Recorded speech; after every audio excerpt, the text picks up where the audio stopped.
Okay, welcome to a new episode of Nate's MMA Corner. I'm Nate, and if you watch my show, you're in my corner. Today's episode is the doubleheader post-fight of last UFC card and a pre-fight for the upcoming one later today.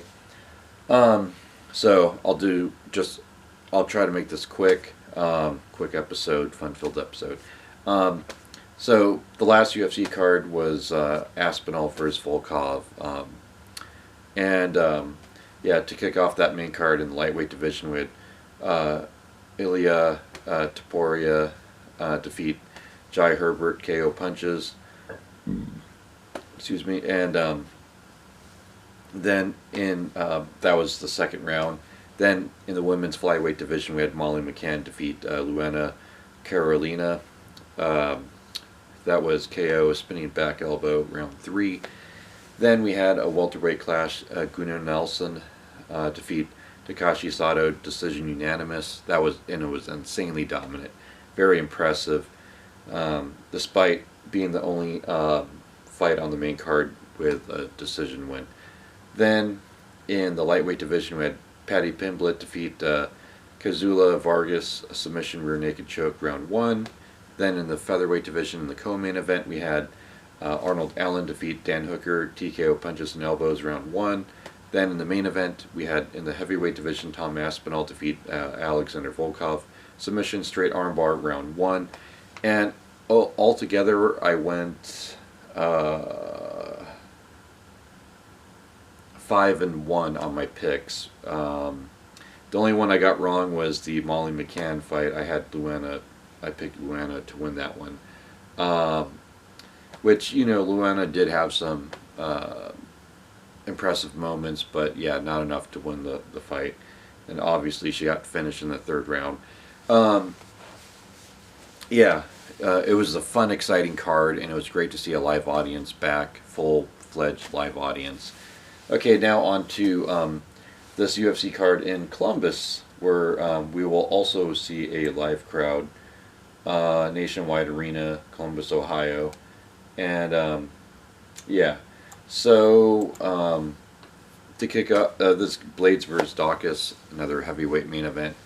In the lightweight division, we have Mark Dikazy versus Vyacheslav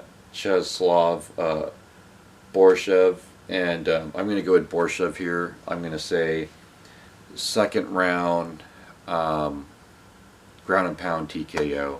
I think he takes it to the ground and just beats him up and wins a TKO decision, or TKO win, round 2. Then in the heavyweight division, we have Elira Latifi versus Alexia Olynyk. I'm going to go with Elira Latifi here by decision. I think this turns into a grappling fest. I could see a scenario where Elira lands takedowns, and Alexi's going for submissions off his back, and Elira is avoiding the submissions on the top in his guard, and basically gets a dominant position, gets some ground strikes, wins a decision. Then in the flyweight division, we have Askar Askarov versus Kai Kara-France. I'm going to go with Askar Askarov here by decision, outstrike, outpoint him all 3 rounds. Then in the welterweight division, we have Matt Brown versus Brian Barbarina. I'm going to go with Matt Brown here. TKO round 2. I think he stuffs takedowns, and I think Matt Brown's takedown defense has gotten better and his wrestling's gotten better. And I think he stuffs some takedowns and he avoids the submissions, and he keeps us on the feet and wins a second round knockout. Then in the women's flyweight division, we have Joanne Wood versus Alexia Grosso. I'm going to go with Alexia Grosso here by decision. I think this fight stays standing. She outpoints her and wins a decision. Then in the heavyweight division, we have Curtis Razor Blaydes versus Chris Dawkis. I'm going to go with Curtis Blaydes here. I'm going to say third round TKO.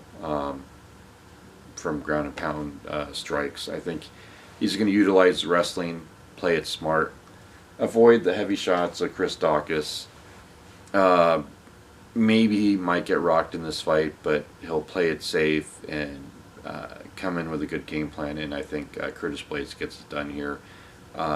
TKO round 3. So there you have it. There's my picks. Stay tuned for my post-fight show on this card. As always, until then, see ya.